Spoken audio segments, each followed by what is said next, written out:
안녕하세요. 복수형 카페 여러분. 오늘 저번 시간에 이어서 사회경제 민족운동을 할게요. 교재 407페이지 보세요. 자, 1920년대 3.1운동 이후부터 사회주의 사상이 유입이 들어와요. 이 사회주의 사상 유입은 우리나라뿐만 아니라 일본이라든지 중국, 베트남의 공통된 형성들인데, 이때 사회주의 유입의 배경을 보면요. 일단 3.1운동에 대한 기대됐던 한국 독립운동의 국제 지원이 무산됐고, 그래서 영국과 미국을 중심한 국제 질서에 대한 회의, 이런 것들이 몰려왔고요. 그 다음에 러시아 공산당, 그러니까 정확하게 말하면 코민테름이죠. 이 코민테름을 중심해갖고, 그 당시 피압방 민족들에게 여러 가지 지원을 해주겠다. 이렇게 약속을 하죠. 그래서 레닌이 약소민족의 독립운동을 지원했는데, 이거는 뭐하고 연결시켜서 보셔야 되냐면, 그 당시 제2차 코민테름에서 극동 피압방 민족대회를 열어요. 그래서 레닌이 그 당시 중국이나 이런 아시아 지역의 사회주의 세력들을 지원을 해주겠다. 대신에 누구하고 손을 잡으라고 했죠?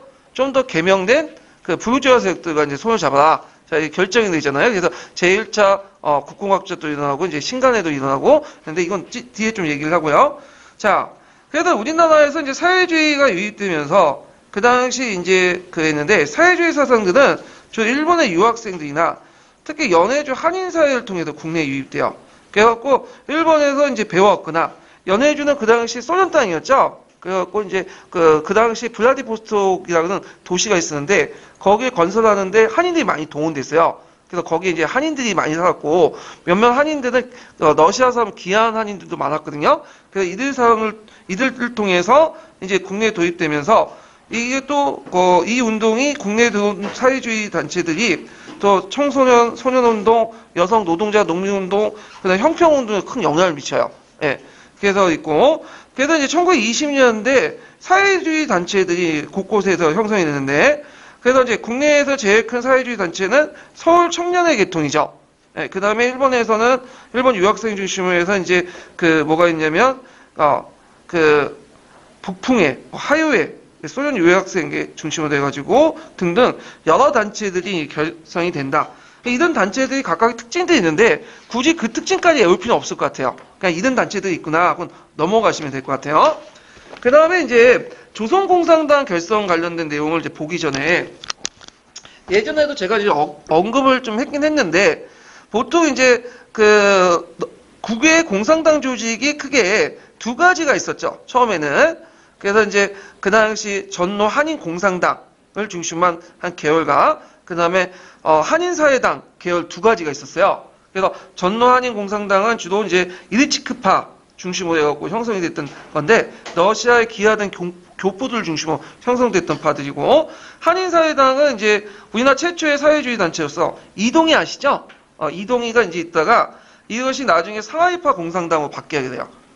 근데 전노 한인공산당 그 다음에 상하이파 공산당 두 개 계열이 있었는데 문제는 코민테른 지침에서는 일당 일국주의를 내세운 거야. 그러니까 한 개의 국가에는 한 개의 사회당이 필요하다. 사회주의 정당이나 공산주의 정당이 필요하다 해갖고 이 정당이 1921년에 뭐로 통합이 되냐면 고조공산당으로 통합이 된 거야. 근데 문제는 이 고조공산당 안에 두 개 계열이 남아있는 거죠. 하나는 이르치크파 공산당과 또 하나는 상하이파 공산당. 근데 얘네들이 사이가 별로 안 좋아요.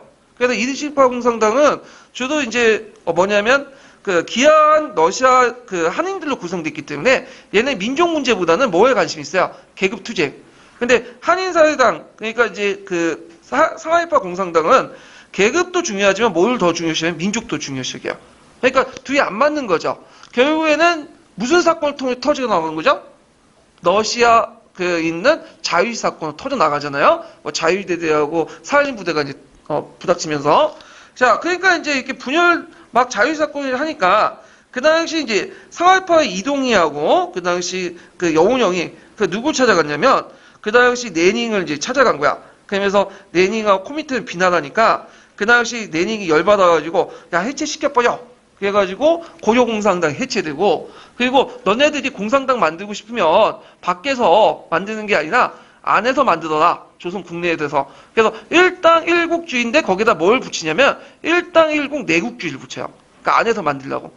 그래갖고 이제 뭐냐면 해외 세력들이 이제 공산주의 세력들이 안으로 들어오기 시작해.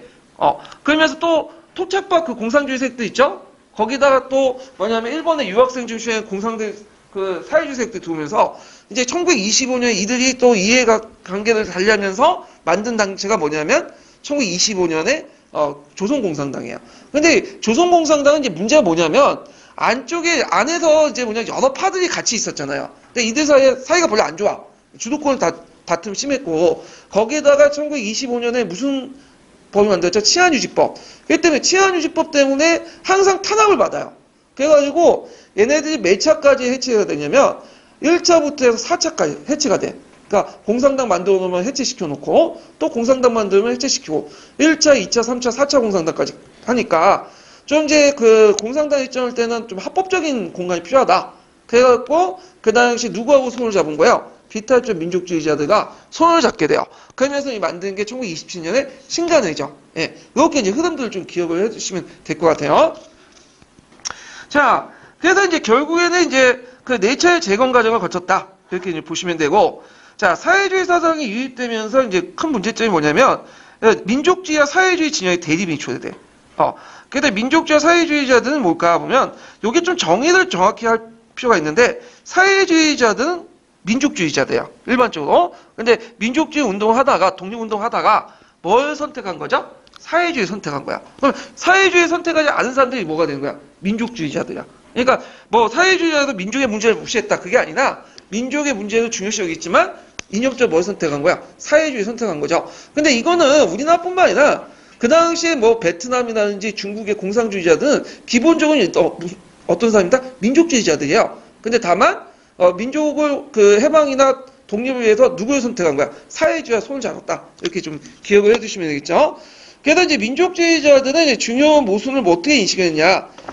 민족의 모순으로 인식을 했죠. 근데 사회주의자들은 그 계급 모순과 민족 모순을 같이 여겼다. 이렇게 보시면 돼요. 민족 모순을 이제 여기지 못한 게 아니라 같이 여겼다. 그래서 이제 목표는 민족주의자는 일본으로부터 독립, 그 다음에 사회주의자는 일본으로부터 독립뿐만 아니라 그 당시 계급 없는 사회, 사회주의 이상 사회를 이제 건설하고 있고요. 방법은 전 민족의 역량을 동원해 반일 운동을 했고, 근데 사회주의자는 계급 투쟁을 통해 일제 지배계획 타도하려고 했다. 역전 사업은 이제 민족의 저력과 경제 양성, 사회주의자는 피지배계의 어떤 계급 투쟁, 그 다음에 그 상대방을 비판하는 내용들 보면 민족주의 사회주의자들 민족을 분열시키고 민족의 역량을 소진시키는 행위다. 그래서 적생 러시아들 그들의 새 조고 삼고 어머니를 팔고 조상을 바꾸는 집단. 그러니까 어머니를 팔고 조상을 바꾸는 집단은 좀 뭐냐면 모국을 갖다 팔았다. 근데 이제 이에 대해서 이제 사회주의자는 가진 자들에 의한 운동이다. 간념적 운동이다. 그 해방 후의 민족의 이유에 대해서 전혀 무관심하다. 서로 비판한 거야. 자, 근데 이 민족주의 안에서도 또 여러분 알다시피 일제 그 친일파 양성 정책과 분열 정책 때문에 그 뭘로 또 분열돼요? 비타협적 민족주의와 타협적 민족주의 분열되죠. 결국에는 이제 타협적 민족주의 중에 상당수가 또 뭘로 바뀌어서 자치론자나 실력 양성운동 이렇게 이제 바뀌게 되죠. 자, 그러면 이제 뒤에 넘어가서 그 당시 이제 여성운동과 사회운동을 볼게요. 자, 여성운동과 사회운동이 이제 그 당시 활발해졌던 게 뭐냐면 1920년대 뭐가 유입됐기 때문이죠? 사회주의가 유입됐기 때문에 사회주의 운동단체들이 이제 건너와가지고 여러 이제 사회단체를 만들기 시작해요. 그러면서 이제 활동하게 되는데 그 내용을 이제 보면 먼저 살펴볼 게 여성운동이에요. 요번에 이제 여성운동과 관련돼서 근후에 시험 문제 나왔죠? 자, 여성운동의 배경을 보면 여성의 낮은 지위, 그다음 장시간을 일하는 여성 노동자가 증가됐고 가부장적 호주제, 일본식 호주제가 있는데 그 밑에 잠깐 일본식 호주제를 제가 한번 정리를 해봤어요. 일본은 이제 이해라는 가제도를 도입을 해갖고 조선민족의 동화를 동호했는데 가독 상속제라는 게 있어요. 제가 일본사 할 때 나중에 설명가 있는데 가독 상속제는 뭐냐면 가해 호주를 이제 남자 중심으로 부계 중심으로 이어받는 제도야. 단독 상속제인데 근데 거기 이제 주요 내용은 나오진 않을 건데 이 주요 내용이 뭐냐면 일본식 호주제의 특징은 뭐냐면 가부장적 제도를 바탕으로 하고 있어요. 그래서 그 나이가 어려도 그 어머니가 나이가 어린 자식이 있어도 호주는 누가 되냐면 어머니가 되는 게 아니라 나이가 어린 사람이 그 아들이 이제 호주가 되는 거죠. 그래서 이제 그 내용을 보면 종래 간섭적으로 인정됐던 가장의 권을 법제적으로 인정해줬다. 호주는 가족에 대한 무제한 권리를 가지고 있었고, 그래서 이제 혼인, 입양, 입적, 제적 같은 동의권, 허가권, 재판권도 가지고 있었고, 그 다음에 결혼한 여성의 재산상의 소유권, 관리권, 처분권은 남편의 동의가 필요했고, 그 다음에 이제 현재 거주지를 기반한 호구 기지가 아니라 가족의 본인 호주 기지. 그러니까 지금 살고 있는 게 아니라 뭐죠? 그 따로서라도 분갈래도 예전에 가족을 기준으로 해가지고 뭐냐면 같은 호를 구성하는 거야. 그 다음에 그 호주를 부계 친족으로 해서 아버지 중심으로 해서 그 나이 어린 그 자식이 있으면 어머니가 호주가 되는 게 아니라 누가 호주가 되는 거야? 나이 어린 얘가 호주가 되는 거야. 근데 이 제도가 이제 우리나라가 나중에 독립하고 나서 그대로 일부가 그대로 계승이 돼요. 그래서 민법에 반영이 되죠. 그러다가 이제 90년대인가요? 그때 2000년대인가 없어지게 돼요. 그래서 호주란 말도 이제 지금 없죠. 예. 그래서 이제 일본식 이제 이런 호주제가 이제 실시했고, 자, 청년운동이나 사회주의 사상 같은 여성 해방 같은 것들을 강조하면서 사회주의는 영향을 받아가지고 여성운동이 활발해지는데, 이 여성운동도 이제 여러 계열이 있어요. 뭐 구유자 계열도 있고, 한일단체 계열도 있고, 뭐 사회주의 단체 계열도 있는데, 그 민족주의 계열이나 이제 사회주의 단체 계열도 여러 계열인데, 이거 외울 필요는 없겠죠. 그런 계열들이 하나로 통합돼가지고 1927년에 뭐가 만든 근우회. 그러니까 근우회만 외워두시면 돼요. 근우회는 신간회의 자매 조직이죠. 예, 자매 조직으로서 이제 신간회 때 좌우합작 조직이 만들어지니까 그에 영향을 받고 여성단체도 좌우합작 통합이 됐어. 그래서 1927년 5월달에 근우회가 이제 했는데 근우회 강령 좀 외워두셔야 했죠. 예전에 기출에 나왔으니까 조선 여자의 공고한 단결을 도모한다. 이때 공고한 단결이라는 것은 뭘까요? 사회주의 세력과 그 다음에 민족주의 세력의 통합을 하는 좌우 통합, 예, 이런 것들 강조했고, 그 다음에 여성의 지위를 항상 도모한다. 그 다음에 행동 강력도 좀 외워두시고, 그 다음에 그 활동 내용이 예전에 시험 문제 나왔죠. 올해. 그래서 강연회, 토론회, 강좌 등을 통해 선전 활동하고, 그 다음 노동, 농민 여성들 조직화시키고, 여학생 운동을 전개를 했죠. 그 다음에 근우라는 잡지를 이제 발행을 하고, 그 외에도 여러 가지 이제 뭐냐면 활동을 이제 하게 돼요. 예. 그렇지만 이제 신간회가 활동에 해체되면서 사회주의 활동가의 해소됨에 따라 이 근우회도 자연스럽게 해체됐다. 이렇게 이제 보시면 될 것 같아요. 자, 그러면 관련된 이제 그 뭐냐면 기출 문제를 풀어볼게요. 140페이지 펴보세요. 140페이지요. 아, 잠깐만요.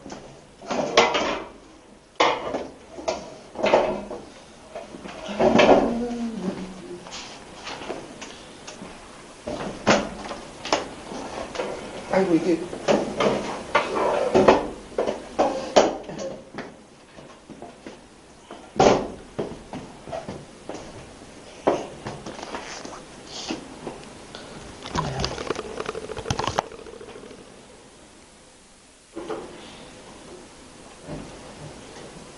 이거 어디 갔나.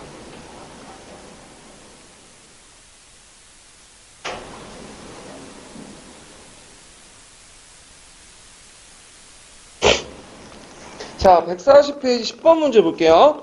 자, 기획과 니은의 단체 이름을 순서대로 쓰고, 니은의 단체 활동의 주요 활동을 한 가지 쓰시오. 이렇게 있고, 디귿에 들어간 1920년 후반에 운동 노선을 쓰시오. 이렇게 있거든요. 자, 여기에서 이제 볼 게 뭐냐면, 간대, 자, 군대 여성운동의 대한제국기에 기획의 창립으로 시작되어 국채보상 부인회까지 이어졌다. 3.1 이제 운동 직후에 대한민국 위시정부를 지원하고 독립전쟁에 대비하기 위해서 국내 예국 부인회가 조직됐고, 이에 조선여자교육협회, 조선여자기독교 청년회, 조선여자동호회 같은 여성 계몽운동단체를 냈다. 이후 통일된 여성운동의 필요성을 대두해서 니은이 창립됐다. 이렇게 있는데, 자, 거기에 이제 나는 이제 뜻 있는 부인들이 걸문 앞에 정보가 쭉 있고, 그 다음에 다는 이제, 무슨 선언문이 있죠? 자, 그러면, 기억에 들어갈 것이 뭘까요? 기억에 들어갈 것이. 일단, 이거는 이제, 예전에 한번 나왔는 찬양회죠, 찬양회. 예. 그래서 찬양회인데, 찬양회는 이제 구한말 때 활동했던, 여성단체예요. 그래서 찬양회 하니까, 잘못 생각하면 무슨 교회 단체 이렇게 생각을 하지만 교회 단체하고는 전혀 관련이 없는 단체예요. 그래서 찬양에 있고 그 다음에 니은에 들어갈 단체 이름은 뭘까요? 좌우합작을 이제 강조한 근우회죠. 근우회. 예. 그래갖고 이제 이렇게 각자 이제 쓰시면 될 것 같아요. 찬양회와 근우회. 그러면 요게 또 이렇게 니은의 단체 이제 활동 내용을 한 가지 쓰시오. 그러니까 찬양회 활동 관련된 아니 근우회 관련된 활동 내용을 쓰면 되는데 이 근우회 활동 내용이 상당히 많아요. 그래갖고 이제 뭐 교과서에 있는 근현대사 교과서나 교과서에 있는 내용들을 골라서 쓰시면 될 것 같은데 한번 보면요. 자, 거기 보면 지방순회 강연 활동에서 부녀 및 대중들을 계몽한 활동, 부인 강좌, 토론회, 강연회 개최, 재정 확보를 위한 기부금 모금과 그 자체 수입 사업, 회원 확보 및 관리대 지혜 설치 문제, 민족운동 지원, 근우하는 잡지 발행, 신간의 자매단체 활동 등등등 이런 것도 있었고 디귿에 해당하는 이제 그 운동 노선은 좌우협동 전선 운동, 협동 전선 운동. 근데 어떤 분이 유일당 운동 이렇게 있었더라고. 유일당 운동은 좀 약간 넓은 범위에서는 맞지만 엄밀히는 틀려. 유일당 운동은 중국 관내에서 여러 당이 있으니까 하나로 만들자. 그래서 예전에 말한 것처럼 유일당 운동이 일어났다고 했죠? 요거와 연결되고, 여기는 이제 유일당 운동보다는 좌우협동 전선 운동 관련된 내용을 쓰시면 되고요. 사료들이 어디에 있냐면, 나하고 사료들이 예전에 뿌셈 있죠? 뿌셈에 나와 있는 사료들이에요. 그래서 뿌셈 사료들을 잘 읽어보면, 해답이 보이는 경우가 있어. 그대로 갖다 붙이는 경우가 많더라고요. 그래서 뿌셈 같은 경우에는 제가 예전에도 한번 몇 번 얘기했는데, 고대사하고 고려사는 읽을 필요 없어, 내용이. 거의 있고. 근데 이제 조선시대부터는 좀 읽어보세요. 신뿌셈이나 국뿌셈이나. 예. 근데 다 읽는 것도 좀 약간 가성비가 떨어지는 것도 있어요. 그래갖고, 기출 주제도 있죠. 그런 것도 있고, 그 다음에 이제 사료 부분은 다 읽는 게 좋아요. 사료는, 예, 눈에 발라두시는 게 계속 발라두는 게 좋을 것 같아. 예. 그래갖고 이제 요 내용들 파악을 해두시면 되고요. 그래서 국보셈에 있는 사료도 있고 신푸셈도 보니까 예전에 제가 이제 문제를 이제 신푸셈 사료도 많이 내긴 하는데 거기도 최근에 나온 사료도 있죠. 더 추가된 사료가 있더라고요. 예. 그래서 이제 있고 우리 역사 내신가 거기 찾아보면 다 나와요. 예. 그래서 그것도 이제 여기도 제가 담을 때 우리 역사 내에서 찾아갖고 근거를 제시했거든요. 예. 왜냐면 이제 뿌셈 사조 같은 게 좋긴 좋은데 다 쳐야 되잖아. 예. 그러니까 이제 거기 우리 역사 내에서 가서 그걸 긁어가지고 문제를 만들면 상당히 좋을 것 같아. 제 생각에는. 자, 그래서 여성운동이 나왔으니까 내년에 또 여성운동 나오겠지 생각하시는 분은 좀 곤란하다. 여성운동 안 나올 것 같아. 한동안은. 자, 그래서 이제 있고, 그 다음에 뒤에 넘어가서 이제 또 여러 사회단체 운동을 좀 볼게요. 두 번째가 이제 형평운동인데, 형평이란 건 뭐냐 하면, 형평은 요 형자라는 의미는 저울의 의미죠. 그래서 그 당시 이제 백정들이 사용하는 저울처럼 뭐냐면 평등한 세계를 원하는 거야. 그래서 이거는 이제 백정과 관련된 운동이죠. 이 백정들은 조선시대 때 되게 차별받았죠. 그리고 우리가 백정하면 이제 뭐냐면 소돼지 잡는 사람으로 알고 있는데 독축 외에도 여러 백정들이 있어요. 고리 만드는 백정도 있고요. 그 다음에 이제 우리가 망난이라고 하는 백정도 있죠. 그래서 뭐 고리백정, 갑파치 뭐 이런 백정도 있잖아요. 자, 그래서 이제 백정들은 갑오개혁 이후에 신분제 폐지된 이후 법적으로 평등을 획득했지만 사회적 불평등이 지속이 됐고 특히 일본에 의해서 제도적으로 차별받아요. 그래서 이들 호적을 따로 이제 백정을 호적을 만들어서 백정 출신 도안이라고 기록해요. 붉은 점을 찍고 그래서 이제 백정 외에 다른 직장을 취업하는 게 사실상 불가능했다. 그래가지고 이제 이거 같았고, 그 다음 보통학교 입학 원서에도 신분이 기재됐고요. 그러니까 아동들이 이제 입학을 하더라도 따돌림을 많이 받았어. 중도 퇴학자들이 많았고요. 자, 그러면 일제가 왜 이렇게 백정들을 의도적으로 차별했을까? 왜냐하면 사회의 어떤 갈등을 일본에 향하지 않고 어디에 향하래? 잘 낮은 신 백정을 둬가지고 백정이 하나도 하기 위한 거지. 그 대표적인 예가 이제 백정이 형평운동을 하니까 제일 반대했던 사람이 뭐냐면 우리가 볼 때는 웃기지만 머슴들이 반대했어. 왜냐면 머슴들은 평상시에 백정을 자기 밑으로 생각했는데 똑같이 해달라니까 그게 뭐냐면 열받는 거지. 근데 머슴도 보면 새 하층민지 계층인데 얘네들 입장을 또 밑에 그 백정이라는 사람이 있기 때문에 나름대로 자존감이 있었거든. 그러니까 이제 이거에 대한 분노감이 이제 폭발돼 나와서 반대 운동을 했던 거죠. 자, 요 그 형평운동은 어디에 영향을 받았냐면, 일본에 보면 이제 수평사 운동이 있어요. 수평사. 동아시아 책에 나와 있는데, 수평사 운동이 뭐냐면, 그 일본에 보면 이 불황민 운동이 있거든요.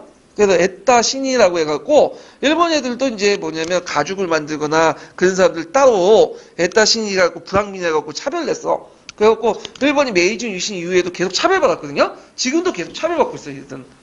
그래서 이들이 이제 형편을 개선하기 위해서 수평사 운동을 했는데 그 수평사 운동에 영향을 받은 것이 형평사 운동이에요. 예, 이름도 비슷하죠. 예, 그래서 이게 동아시아 교과서에 있으니까 같이 좀 알아두시는 것도 좋을 것 같아요. 자, 원래 이제 이 형평운동은 자신들의 어떤 사회적 차별, 이런 것들로 이제 해가지고 했는데, 이제 시간이 지나면서 이제 민족해방운동까지 확대돼요. 사회주의 세력들이 도입되면서. 그렇지만 또 시간이 오면서 이들이 이제 친일화되는 어떤 모습도 보이게 돼요. 예. 자, 그 내용을 보면 초반 때는 이학찬이라는 사람이 조선 형평사를 조직을 했죠. 그래갖고 이제 그 형평사를 조직해서 사회적 차별 철폐와 자녀 교육 문제 해결하고 있고 인권호, 자유주의적 신분해방을 했는데 20년대 중반부터 30년 넘어가면서 이게 이제 그 사회주의자들이 유입되면서 신분해방 운동을 넘어서 민족해방운동 발전되고 사회주의와 연계되기 시작했다. 그렇지만 시간이 지나면서 30대 중반에 되면 일제 타협하는 경향이 등장해요. 그 안에서도 이제 온건파들이 이제 등장을 해갖고 그 일제 타협해서 대동사라는 그 친일조직 변하게 되는 변하면서 형평운동이 종식됐다 이렇게 보면 돼요. 대동사라는 조직을 만들어서 그래서 반형평운동도 일어났는데 여기는 없지만 주로 누가 이제 반대했냐면 농민과 머슴들이 되게 반대를 했어요. 왜냐하면 자기보다 예전에 지위가 낮은데도 이게 뭐냐면 얘들이 일어나니까 이게 반발이죠. 일종의. 자, 그래서 이제 이런 형평운동이 있었다는 것 좀 기억을 해두시고요. 그 다음에 소년운동이 있었는데 여기에서 이제 보면 연령대마다 이제 소년운동이 있고 그 다음에 소년에서 좀 청소년기의 운동이 학생운동이고 성인들이 청년운동이야. 그래서 소년운동과 학생운동, 청년운동 이렇게 이제 그 연령대마다 조직운동이 있었는데 사회운동이 있었는데 이들의 특징이 뭐냐면 여기도 민족주의자들이 있고요. 그 다음에 또 사회주의자들이 있어. 그래서 민족주의와 사회주의가 대입돼 이 운동도. 자, 소년운동은 활동을 보면 천도교에서 출발했죠. 그 천도교는 이제 청년부에서 소년부를 통립시켜서 어린이날 제정과 기념행사를 건행했고요. 그래서 최초로 이제 어린이날 이름을 요때 정했어요. 소년운동에서. 그래서 어린이에게 존댓말 쓰기 운동, 이런 것들을 했고요. 주도했던 기관은 조선소년연합회, 그 다음에 대표적인 사람은 방정환이라고 하는 사람이 있거든요. 이 방정환은 천도교 관련돼 있어요. 이 사람은 이제 어떤 사람이면, 최시영의 그러니까 송병이 있죠. 송병이의 사이야. 송병이. 그래서 그 동학교도가 나중에 천도가 바뀌잖아요. 그래서 그 당시 이제 송병이의 사이면 당연히 이 사람은 천도교와 관련된 거죠. 그래서 이 사람이 이제 색동회를 조직하고 그다음 5월 1일 날을 어린이날로 제정했어요. 예. 그래갖고 이제 원래는 5월 1일 날로 했는데 그 일제가 메이데이라는 이유로 겹친다는 이유로 이제 허가를 하자니까 5월 첫째 주 일요일로 정했죠. 그러다가 오늘 5월 5일로 이렇게 이제 굳어진 거죠. 해방 후에. 자, 그래서 이제 이렇게 했다. 그래서 이제 사상적 바탕은 천도교의 영향을 받았다. 인내천 사상에 보면 어린아이를 때리지 마라. 하느님을 때리는 거다. 그래서 인내천이 뭐예요? 사랑이 곧 하늘이다. 그러니까 어린이도 하늘이기 때문에 어린이를 때리면 그 하나님을 때리는 거다. 이렇게 있죠. 이것 때문에 이제 애들이 지금 개판을 치는 것 같긴 한데 좀 때려야지 말을 듣는 것도 속성이 있긴 있어요. 예. 자, 하여튼 그렇지만 나중에 들어가면 이제 사회주의자들이 유입되면서 사상과 이념의 대립이 일어났고 중일전쟁 발발 후에 청소년 운동이 금지됐다 이렇게 보시면 돼요. 자, 그 다음에 학생운동을 보자. 학생운동은 나중에 좀 얘기하겠지만 3.1운동 이전까지 국내 이제 민족운동의 주류가 뭐였냐면 명망과 엘리트 중심이었어요. 그래서 처음에 이제 3.1운동을 할 때 민족대표 33인이 모여가지고 했잖아요. 근데 민족대표 33인이 독립운동을 안 하고 만세신 안 하고 전화번호 스스로 잡혀갔죠. 예. 그거부터 이제 누가 주도를 했냐면 학생들이 주도를 했어. 그래서 그 영향으로 이제 60만세 운동이나 그 다음에 강주 학생운동 학생들이 주도를 해요. 요때 학생들은 대학생이 아니죠. 그 당시에 거의 대학생 거의 없었으니까 누구예요? 지금은 말하는 그 고삐이들, 예, 그런 것들 중고등학교 애들인데 그 당시 중고등학교 애들은 지금처럼 막 나가지 않았던 엘리트 집단들이에요. 그래서 그 당시에 중고등학교 정도 나왔으면 거의 전 인구의 1, 2% 정도 해당하는 사람이고 엘리트 집단이야. 나름대로 자부심도 있었고. 그래서 이제 이들이 이제 60만세 운동이나 강주 학생 운동으로 동맹호합을 했고 이들 안에서도 뭐냐면 사회주의 계열과 그 다음에 민족주의 계열 두 개 계열로 나눠진데 요건 좀 이따가 60만세 운동할 때 좀 얘기할게요. 자, 청년 운동은 이제 대상이 대개 20, 30대들 이제 대상으로 했던 운동인데 자, 목적은 포면적으로 사회 개선을 추구하지만 실제로 민족의 생활과 역량 향상을 자주 독립의 기반을 구축하려고 했고 활동을 보면 강연회, 토론회, 야학 강습회, 운동회, 조기회, 금주회 등등 있었다. 이 청년 조직도 되게 많아요. 그래갖고 이제 그 조선청년연합회도 있었고요. 그다음 서울청년회, 신흥 총동맹 등등등등 있는데 요거 다 외울 필요 없죠. 요게 주요할 게 민족주의 사회주의 계열의 이제 뭐냐면 청년운동이 하나로 합치는 게 있어. 이게 뭐냐면 조선청년 총동맹이야. 이것만 좀 외워두세요. 이게 1924년에 이제 만들어졌던 건데 이 단체는 민족주의 계열과 사회주의의 연합 형태야. 그래서 정우회 선언을 계기로 해가지고 만들었고 주로 이제 사회주의 계통이 이제 서울 청년회 계통이 주를 했죠. 그래서 그 당시 이제 사회주의 사상의 도입으로 분리된 청년운동이 수립되고 한국 청년운동을 주요 형성하면서 했지만 이 단체도 그 신간의 해체 이후에 어떻게 했다? 해체됐다. 이렇게 보시면 돼요. 그래서 이제 조선청년 총동맹 부분은 좀 외워두시는 것도 좋을 것 같아요. 요거는요. 예전에 근현대사 교과서에서 할 때 좀 약간 강조되는 부분이야. 여기. 자, 그 다음에 뒤에 넘어서 민족유일당 운동의 전개 과정을 볼게요. 자, 1920년대 들어가면 이제 아까 얘기한 것처럼 사회주의 세력과 민족주의 세력들이 이제 나눠졌죠. 그래서 이제 사회주의 세력은 조선 공산당을 만들고 민족주의 세력 같은 경우에는 비타협적 민족주의와 또 타협적 민족주의, 그러니까 자치도를 주장한 타협적 민족주의 세력도 더 나눠지게 돼요. 그래서 이제 나중에 그 사회주의 세력들과 비타협적 민족주의자들이 이제 정우회 선언을 계기로 해가지고 또는 조선 민흥회라는 단체를 계기로 해갖고 만든 단체가 1927년에 신간회죠. 자화합작 조직. 예. 자, 그러면 여기에서 이제 내용을 볼게요. 국내 민족유일당 운동, 그러니까 민족유일당 운동이다 하고 정확한 말은 자화합작 운동 이렇게 이제 보시면 되겠죠.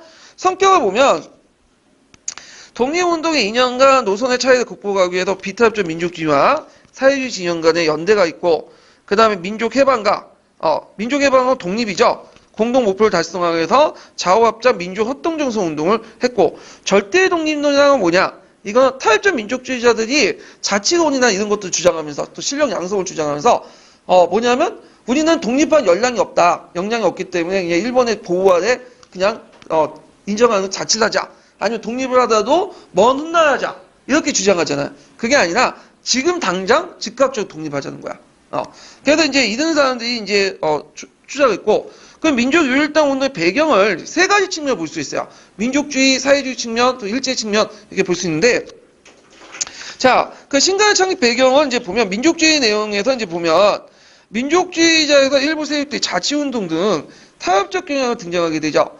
그래서 이제 비타협적 민족주의자의 사회주의 세력과 손을 잡는 움직임이 보였고, 그래서 민족주의 내부의 갈등과 분열 때문에 그리고 이제 조선민흥회라는 단체 이거 좀 외워두세요. 나중에 하겠죠. 이 조선민흥회는 물산 장려에 연결돼 있어요.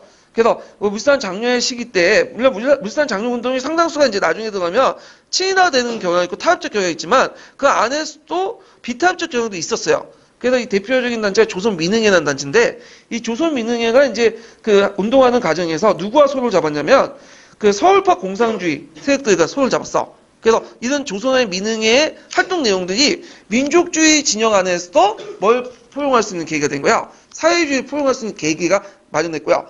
그다음 사회주의 진영 안에서도 이제 뭐냐면 그 조선 공산당 선언이라서 1926년에 60만세 운동을 개선한 민족 유일정선을 제기했고요.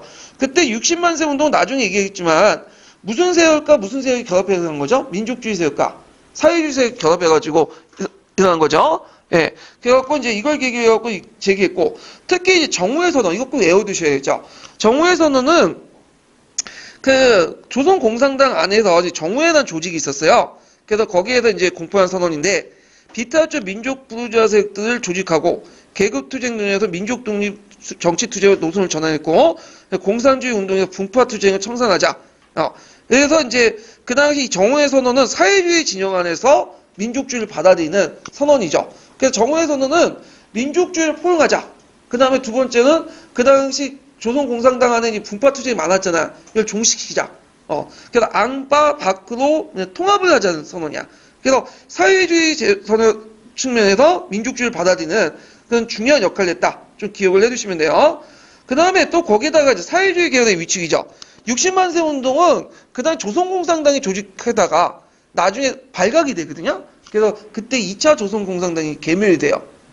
그래서 이제 있고 조선공산당의 이제 분열, 이르치파 공산당, 뭐 상해파, 서울파 막 복잡하게 지네끼리 치고받고 싸우는 거야. 거기에 분열도 있었고 일제 탄압도 있었죠. 이런 것도 이제 뭐냐 합법적인 어떤 공간이 필요했고요. 그 다음에 코민테르 2차 대회에서 이제 극동 피학방 민족 대회였죠. 그래갖고 이제 그때 지시가 뭐예요? 사회주의 세력들은 누가 손을 잡아라? 민족주의자들아 손을 잡아라. 그래가지고 이제 부르주아 협력해서 제국주의 세력 투쟁해라. 지시가 내렸어. 그래서 이제 한국에서는 뭐가 이제 결성이 된 거죠?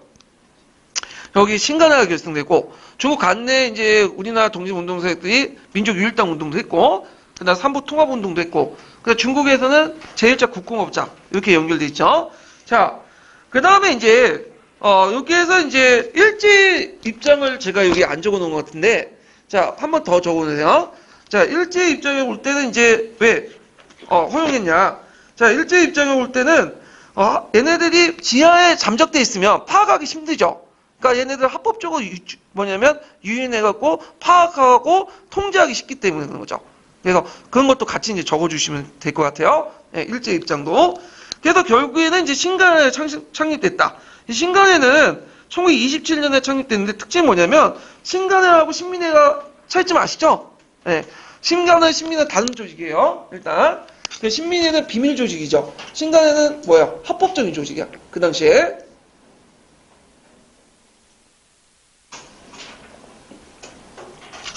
자, 신간의 이제 그 결성은 신간의 뜻이라는 것은 이제 신간 출고목이라고 해서 고목에서 새 가지가 솟는다는 말에서 이제 유래됐는데 결성은 이제 서울 기독교 청년 회관에서 결성됐고요. 회장은 이상재, 부회장은 홍명희 이렇게 있죠.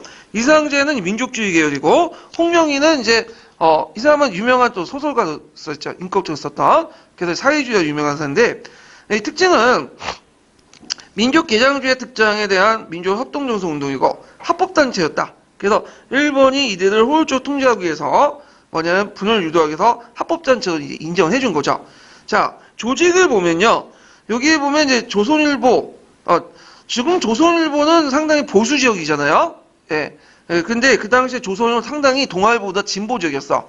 그래서 우리가 알고 있는 조선일보는 나중에 그 방시 가문이 이제 뭐냐면 경영권을 이제 확립하고 나서 한 거고 그 전에는 조선일보가 상당히 뭐냐면 상대적으로 볼 때 진보적이었다는 거죠. 그게 이제 신간의 기간지도 해갖고 천도교가 주류를 했다.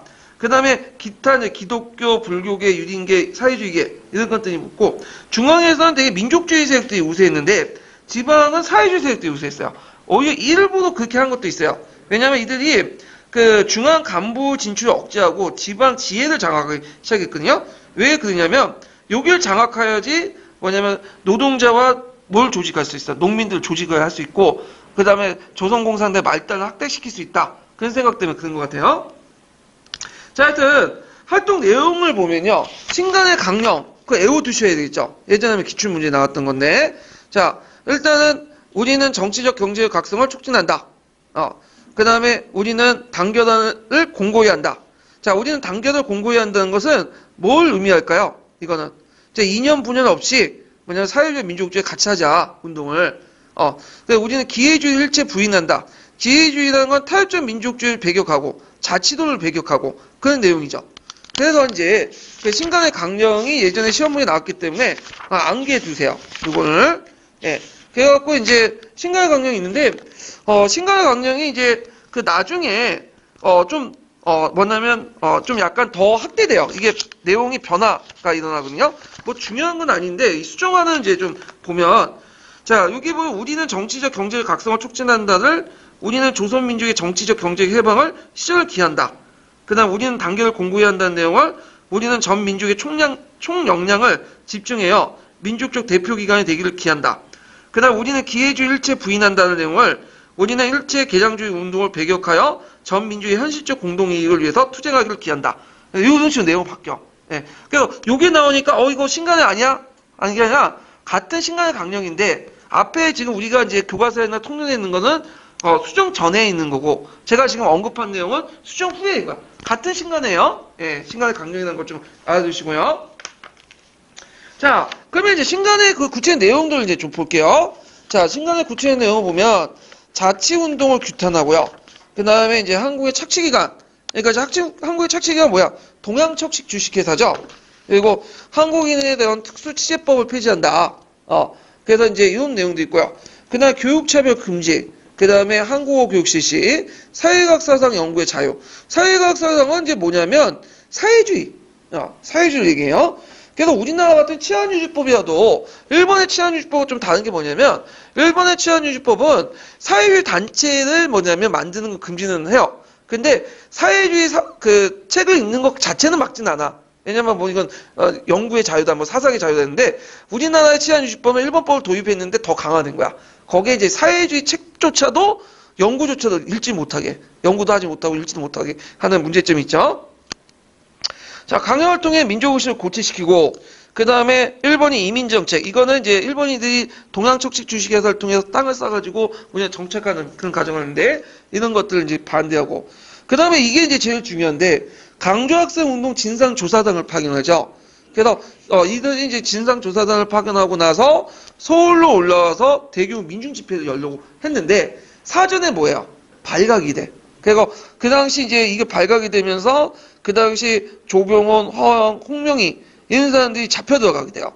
그러면서 지도부가 어떻게 될까요? 교체되죠. 그래서 예전에는 좀 강경파 지도부들이 있었어요. 허연 같은. 근데 이제 그 나중에 이제 바뀐 지도부는 온건파 지도부야. 김병로 같은 그런 변호사 출신의 어떤 그 지도자들이 이제 그 등장하는데, 자, 하여튼 이것 때문에 나중에 이제 그 신간회가 좀 변질된 모습이 보여요. 자치론자도 부각이 되고.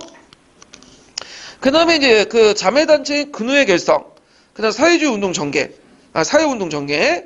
그 다음에 노동자, 농민, 학생운동을 지도하는데 이건 주로 사회주의자들이 이제 했죠. 그 원산 노동자 종파업이라든지 단천 농민운동을 지원하고 그 외에도 뭐 고문철폐, 재판의 공개 이런 것들도 내세웠죠. 자, 그래서 신간의 활동 내용도 좀 외워두시는 것도 좋을 것 같아요. 자, 신간의 해체를 볼게요.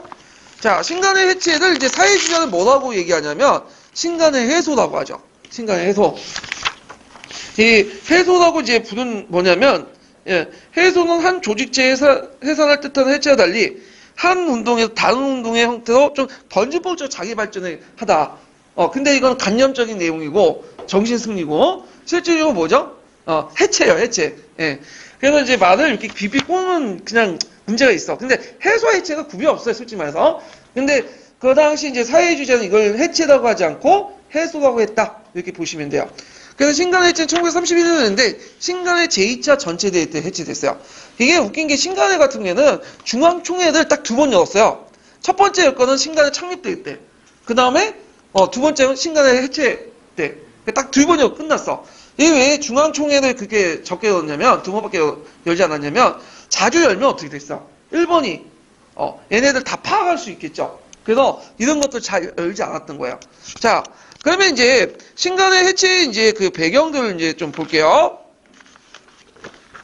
자, 일제 규면 탄압. 그래서 1920년대 후반 넘어가면 허영 같은 집행부들이 강경파들이 김병로 같은 뭐예요? 온건파 바뀌죠. 그래서 이들 중에 일부가 이제 뭐냐면 그 뭘 주장하기 시작하냐면 자치론을 주장하게 돼. 그래서 천도교 신파 세력들이 자치론을 주장했는데 체린 같은 사람들과 손을 맺고 그 안에서도 자치론이 부각이 돼요. 그러니까 원래 자치론을 반대하기 위해서 모인 모임인데 그 안에서 개량주의자가 등장한 거야. 자치론자들이. 자, 그래서 이제 이때 중앙부의 활동이 제한되고 정부의 집회 해체를 공작하고 등등 있었고, 그 다음에 이제 민중대회 개최 실패 이후에 급진지도파 경고된 후에 온건파 지도부가 등장했고, 그 과정에서 이제 이들이 누구하고 이제 손을 잡게 되냐면, 그 온건파들이 천둥의 신파들과 손을 잡게 되면서 자치운동으로 이렇게 바뀌었다. 이렇게 좀 기억을 해두시면 될 것 같아요. 이런 것들이 이제 뭐냐면 사회주의자들이 이제 뭐냐면 국내 민족주의를 비판하는 그 내용들이 이렇게 비판하는 일종의 이론을 비판거리를 제공해 주는 거죠. 자, 그 다음에 코미테는 노선 변경인데 이 코미테는 노선 변경이 뭐냐면 이게 12월 태제에서 이제 보이고 나중에 9월 태제에서 본격화돼요. 그 주요 내용이 뭐냐면 그 당시 사회주의자들이 민족주의하고 연합하라고 했죠. 근데 나중에 이제 그 1차 국공합작 과정에서 그리고 북벌하는 과정에서 민족주의자들의 호되게 당한 거야. 중국 공산당이. 그 대표적인 사건이 이제 뭐냐면 국민당 장개석이 이끈 4.12 쿠데타 있죠. 그때 이제 그 상해를 점령하는 과정에서 상해 기껏 그 노동자들 먼저 해방시켜줬잖아. 군벌들 내쫓고. 근데 이제 그 장개석이 절강자본들 눈치 보는 바람에 어떻게 돼? 당일날 4.12 때 쿠데타를 일으켜갖고 자기를 도와줬던 그 노동자들을 어떻게 돼? 대규모 학살시켰죠. 그래갖고 이제 있었고. 그 다음에 이제 좀 상대적으로 이제 좀 사회주의자들과 친했던 무한정부도 나중에 공산주의 세력들 팽했잖아요. 그러니까 이거에 대한 분노감이 상당히 많았던 거죠. 얘네들 잘 도와줘봤자, 해줘봤자, 거기에 배신당한다. 그래서 이런 것들이 이제 3차 코미테 대회에서 발행돼갖고, 무슨 지시가 내렸냐면, 너희들 이제 민족 부르주아 세력들과 손을 끊어라. 이런 것들이 12월 태제에 보이기 시작하고, 그 단체 프로피탈레는 이제 코미테의 하부 조직이 노동자 조직인데, 9월 태제에 보여요. 이게 9월 태제에 이제 본격적으로 보이게 되죠. 자, 그러면 여기에서 이제 12월 태제와 9월 태제가 뭐냐, 그걸 좀 볼게요. 그 뒤에 이제 잠깐 볼게요. 자, 이게 이제 12월 태제와 이제 그 9월 태제는 뭐냐면, 12월 태제는 개량주의에 대한 투쟁, 민족주의 제어를 거부한 노선을 채택했고, 노동자 계급의 헤게몬을 장악해서 조선공산당이 지식인과 학생의 결합체가 되면서 노동자, 농민과 연대가 부족하는 이유를 들어 공장과 농촌을 지켜야 당을 개조할 것이시죠. 그리고 개인 가맹보단 단체 가맹을 중심으로, 이건 1차 국공합제 실패를 배경인데, 왜냐면 이거는 중국 공산당이 국민당을 가입할 때 어떤 형식으로 가입을 했어요?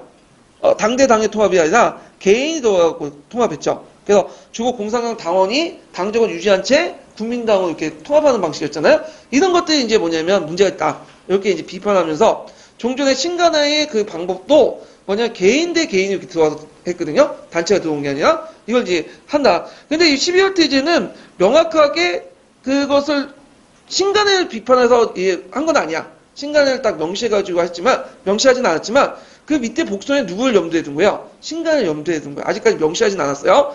근데 이제 그걸 명시한 그 태제가 1930년에 9월달에 했던 9월 태제죠. 신간을 개당주의 단체로 간주한 거죠. 그래갖고 이제 소부르주아 정당 조직을 했고 규정하고, 그리고 노동자 농민 중심의 무상계급 결성에 대한 찬반 논쟁이 있었고, 결국에는 이것이 이제 포피텔레에서 이제 해소 문제를 적극적으로 언급을 해요. 그래서 결국에는 나중에 이제 비합법적인 적색 노동운동으로 바뀌게 돼요. 왜냐면 그때 신간 해체하는 과정에서 많은 그 사회주의자 지도자들이 어디로 들어갔어요? 그 당시 노동조합으로 들어가죠. 농민조합이나. 그때부터 지도부를 구성하면서 적색 노동조합, 적색 농민조합을 만들잖아요. 그래서 이 9월 태제가 본격적인 신간의 해체의 어떤 결정의 계기가 되고, 그다음 그 앞에 있는 12월 태제는 신간의 이제를 분열된 조짐들이 조금씩 보이기 시작한 거야. 서로 연결돼 있어요. 자, 그러면 이제 다시 이제 앞에 들어와서 그 다음에 국제적 그 배경을 보면 중국 공산당에서 극자 모험주의 노선이 등장해요. 나중에 좀 제가 얘기할 텐데, 그 당시 이제 우리가 모태동 하면 어떤 식으로 하죠? 농촌 소비에트를 만든 다음에 농촌을 중심으로 도시를 포위하는 형태인데, 이 극자 모험주의 노선들은 뭐냐면 그 반대야. 도시에서 폭동을 일으킨 다음에 거기에 근거지를 해갖고 농촌 학대하는 소비에트 방식이야. 소련 방식이죠. 그래서 이제 이것이 이제 뭐냐면 극자 모험주의 노선이 등장하면서 곳곳에 반란이 일어나.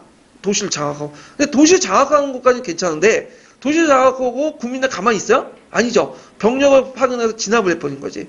그러니까 국자 모험주의 노선이 뭐냐면 실패하게 돼요. 예. 그 도시 중심에. 근데 이 극자 모험주의 노선은 나중에 정리한 거야. 그래서 1차 극자 모험주의에서 3차까지 있거든요. 망명, 구추백, 뭐 100명 있어. 근데 이건 누구 입장에서 본 거야? 모태동 입장에서 본 거야. 그러니까 모태동이 이제 나중에 이제 공산당이 정권을 장악하고 나서 1949년 이후에 그 공산당사를 정리하는 과정에서 자기 반대파 있죠? 그 반대 운동을, 그 반대적으로 이제 도시 중심의 어떤 그 운동을 했던 사람을 다 뭐라고 치부했냐면 극자 모험주의 노선을 한 거야. 그래서 1차 극자 모험주의 노선, 2차 극자 모험주의 노선, 3차. 그래서 이립상, 구추백, 왕명들 막 비판하기 시작하거든요. 근데 이건 중국사이기 때문에 하여튼 이런 실패 경험도 영향을 줬다. 좀 기억을 해두시면 될 것 같아요. 자, 그래갖고 결국에는 신간에 해체됐는데 거기에 이제 신간의 해체와 관련된 내용 중에 가와 나가 있죠. 그 사료. 가는 누구 입장에서 본 거죠? 이거는 그 당시 이제 신간의 해체를 주도했던 그 사회주의자 입장이고, 나는 누구의 입장에서요?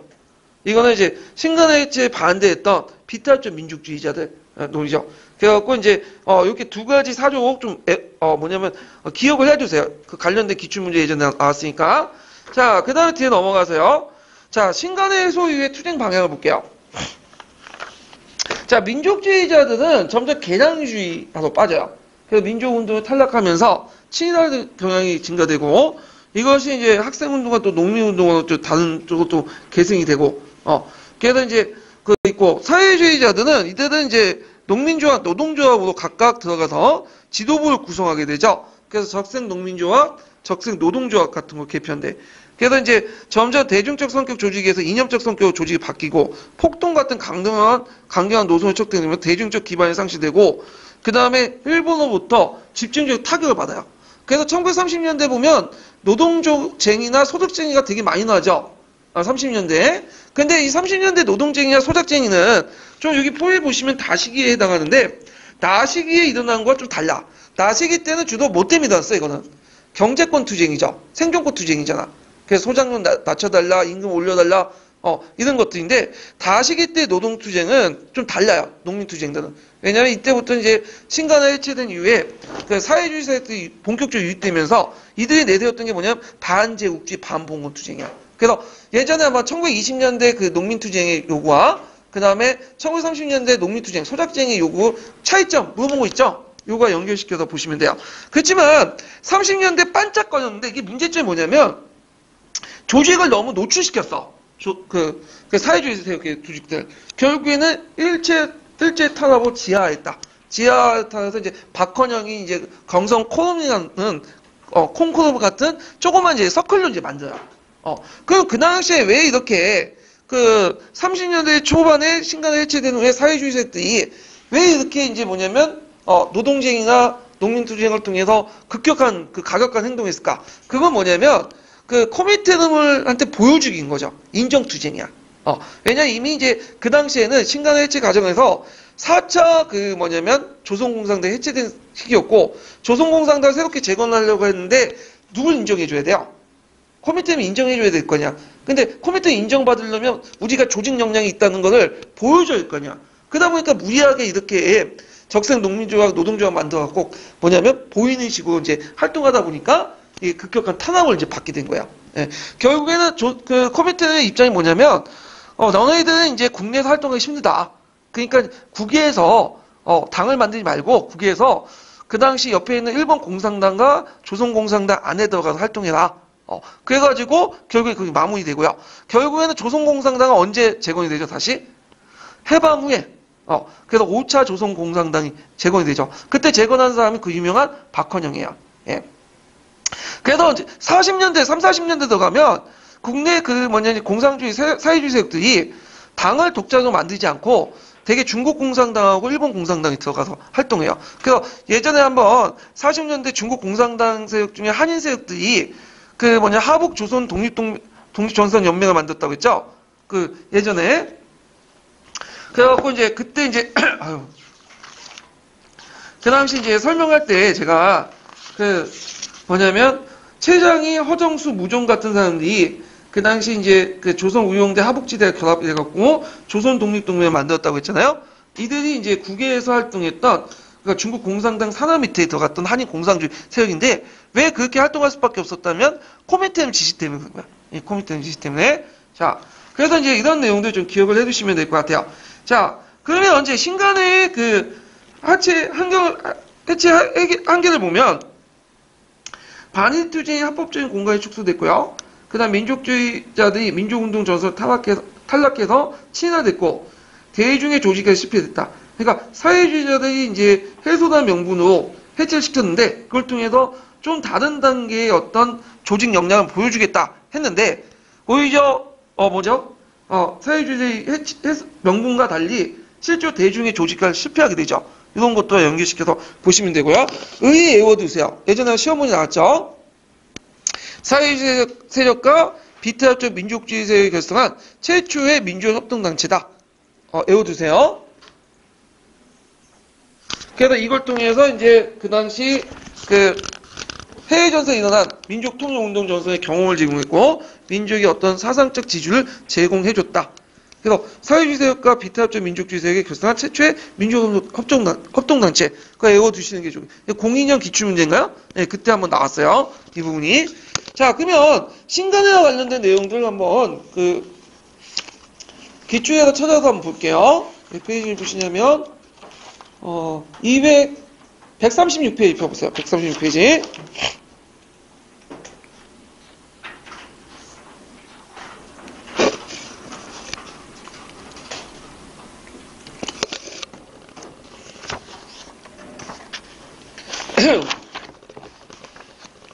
자, 기획과 관련된 다음 논쟁의 배경으로 오는 것을 보기에서 모두 보는 것은 자, 노동자는 노동조합을, 농민은 농민조합으로 돌아가서 투쟁을 해야 된다. 우리는 투쟁을 통하지 않고는 학대가 강화될 수 없다. 기획의 조직을 쓰는 노력을 산업별 조합의 조직을 위해 쓰지 않으면 안 된다. 그래야 소부주의자를 고립화, 무력화해 놓고 그들의 비명을 듣고 바람을 보며 우리의 그 정체를 잘 수 있다. 자, 요거는 이제 가와 관련된 사료는 누가 주장하는 거냐면 신간의 해소론을 주장했던 사회주의자들의 발언이죠. 예, 그래서 신간을 해체시키자. 그 내용들과 이제 관련된 내용들이고요. 그리고 기획과 관련된 내용은 뭘까요? 기획은 무슨 조직이죠? 신간회. 이렇게 볼 수가 있죠.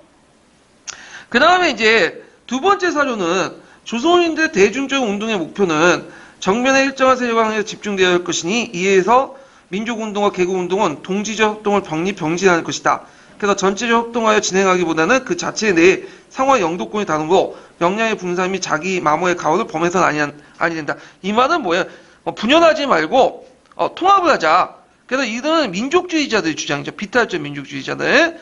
그래서 이제 이 두 대 논쟁이 있었어요. 결국은 이제 뭐냐면 사회주의자 주장으로 해체가 됐죠. 자, 그러면 그 내용들을 이제 볼게요. 자, 여기 기획은 뭐냐면 만주사변 이후에 기획의 민족운동에 대한 탄압이 심해졌다. 그럼 맞는 것 같지만 틀려요. 왜 틀리냐면 만주사변은 1931년 9월 8일 날 일어났어요. 근데 그 기획의 신간의 민족 해체는 1931년 5월 9일 날 해체됐어. 그러니까 만주사변이 뭐냐면 뒤에 있는 사건이죠. 해체 뒤에. 그러니까 전후관계 안 맞아. 근데 이 문제가 그렇게 좋은 문제는 아닌 것 같아. 공무원식 문제예요, 완전히. 매월달 기준으로 해가지고 하는 건데. 자, 틀렸고. 그 다음에 포피텔레는 이제 니은을 보면 9월태제가 기획을 개당주의 단체로 구정했죠. 예, 맞고요.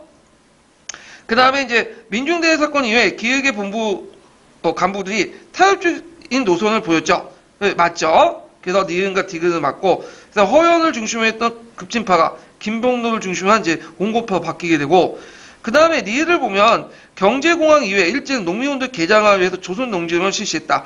경제공황이 몇 년에 일어났죠? 1929년에 일어났죠.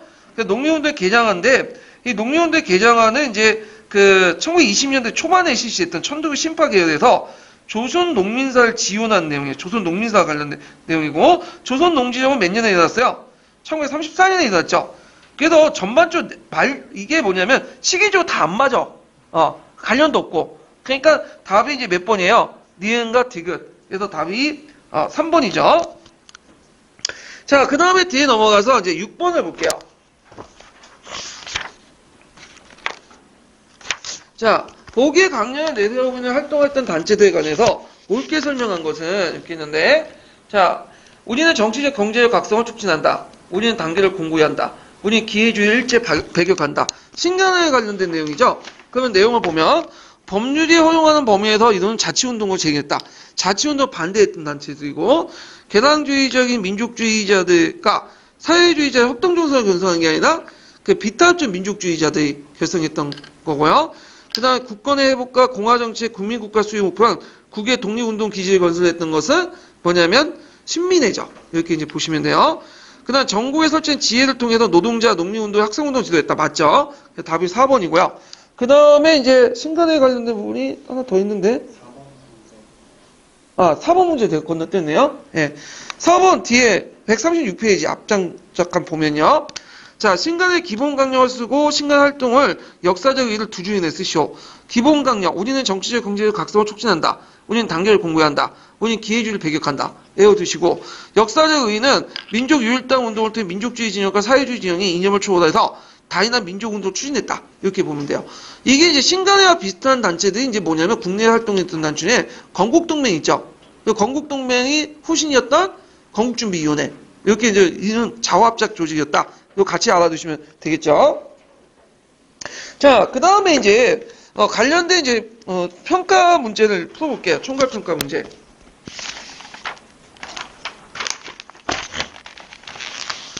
자, 123페이지 7번 문제 볼까요?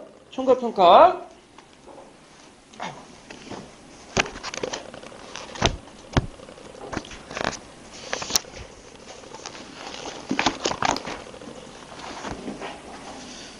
자, 가와 나의 계열의 신간회를 창립을 주도했던 단체들 각각 써보고, 가의 신간회 해소 지시의 당시 코미테 민족통일전선의 부정적인 인식을 국제적 사건과 관련되어 서술해 보시오. 그 내용들인데요.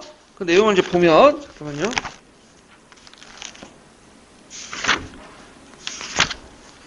자, 거기 이제 보면, 잠깐만요. 제가 답안을 다른 거 써놨네?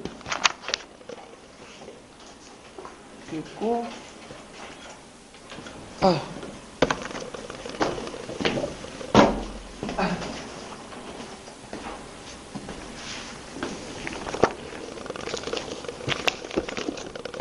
이거 어디 놔뒀는데? 얘가 어디 갔지?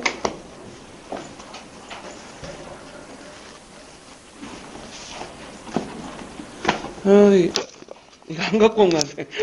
그럼 얘기할게요, 일단. 자, 거기 이제, 가는 그 해소투쟁의 전개는 우익 민족주의 정책 폭로와 농노 주체의 강화를 기반으로 해야 된다. 그래서 우리 민족주의 그 정체는 그 이상 우리의 해소 이론을 폭로해야 된다. 믿는다. 폭로되었으면 믿는다. 노동자. 이거는 누가 주장한 거예요? 예. 그 당시 이제 사회주의 계열들이 주장한 거고, 나는 이제 아까 얘기했던 민족주의 계열이 주장한 거죠. 그러면 그때 가화단체와 나화단체에서 이제 그 계열에서 신간회, 그러니까 해소투쟁이고, 창립할 때 그 단체들 각각 대표적인 게 사회주의 단체는 어디에죠? 정우회죠. 그래서 나단체는 그 조선민흥회 이렇게 쓰시면 되고, 그 다음에 부정적인 인식은 앞에 이제 뭐냐면 이제 1차 국공합작의 결렬도 있고, 그 다음에 이제 뭐가 일어났어요? 극자 모험주의 노선. 이런 것들 이제 것이 나중에 코미테 부정적인 인식을 이제 줘서 민족주의자들과 손을 잡는 것을 이제 금지하는 그런 조치를 취했다. 이렇게 이제 보시면 되겠죠. 자, 그래서 이제 있고, 그 다음에 127페이지 잠깐 펴볼게요. 자, 127페이지 16번 문제, 요거 내용이 있는데, 이제, 그 16번 문제를 좀 보면, 가와 나는 신간회가 결성한 분위기를 조성한 단체들을 관련 사료이다. 가와 나와 관련된 단체를 각각 써보고, 그 다음에 나 단체가 이선을 한 이유를 말해보시오. 그리고 다의 코미테 인식 변화를 반영하고 있다. 코미테 인식 변화에 영향을 줬던 국제 배경 두 가지 쓰시오. 자, 일단은, 가와 나는 이제 아까 얘기처럼 조선 민흥회하고 뭐와 관련된 거야? 정우회 단체고, 정우회가 이런 선언을 했던 이유가 뭐냐면, 그 당시에 이제 내부 갈등 있죠. 사회주의의 내부 갈등, 그 다음에 이제 60만 세 운동 이후에 그 사회주의 계열들의 어떤 계멸, 이런 것들 쭉 쓰시면 되고요. 그 다음에 다이아 코미테 같은 경우에는 이제 그 인식 변화는 아까 얘기했죠? 그 두 가지죠? 1차 국공합작 결렬, 그 다음에 4.1 쿠데타 같은 이런 것들 쓰시면 돼요. 그 다음 극자 모험주의 노선, 이런 것들을 이제 쓰시면 될 것 같아요. 자, 그래서 이제 이렇게 해서 한번 신간에 관련된 그 총괄평가 문제를 풀어봤고요. 자, 그 다음에 뒤에 넘어가서, 몇 번을 보시냐면, 몇 번에 그 내용을 들어갈게요. 실력 양성 운동을 볼게요. 실력 양성 운동. 자, 실력 양성 운동은 이제 그 전개를 쭉 보면, 그 일단 실력 양성 운동의 내용이 뭐예요? 우리나라 민족이 이제 일제 통치를 받는 것은 우리나라가 이제 실력이 없기 때문이다. 민족의 실력이. 그래서 경제적인 어떤 역량을 키우고 어떤 이제 교육을 통해서 역량을 키우자. 그런 운동이 실력 양성 운동인데, 이 실력 양성 운동들이 대개 보면 뭐와 연결되어 있냐면 타협적 민족주의자들 연결됐어요. 그러니까 실력 양성 운동자들이 다 타협적 민족주의자는 아니지만 7, 80%는 뭐냐면 타협적 민족주의자들이고, 그들 상당수가 뭘로 빠졌냐면 나중에 친일파로 빠져요. 친화되고. 자, 그래서 이제 그 민족운동의 분화 내용을 좀 볼게요.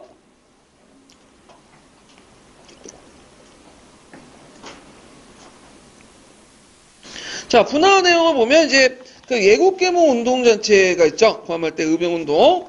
그것이 이제 20년대 그 교육진흥회나 교육밀립대학운동, 물산장려 같은 걸로 연결되고요. 그다음 의병운동은 독립전쟁론, 절대독립론과 연결되는데, 나중에 이제 그 자치론이 등장하면서 민족개조론이 등장하면서 이들의 갈등이 포면화돼요. 결국에는 이제 비타협적 민족주의자들이 누구와 손을 합치게 되냐면 사회주의자 손을 합치게 되죠. 그래서 이 두 가지 흐름들이 쭉 가다가 자치론이나 이런 것들이 이제 등장하면서 이게 갈등이 포면났다. 이게 좀 기억을 해두시면 돼요.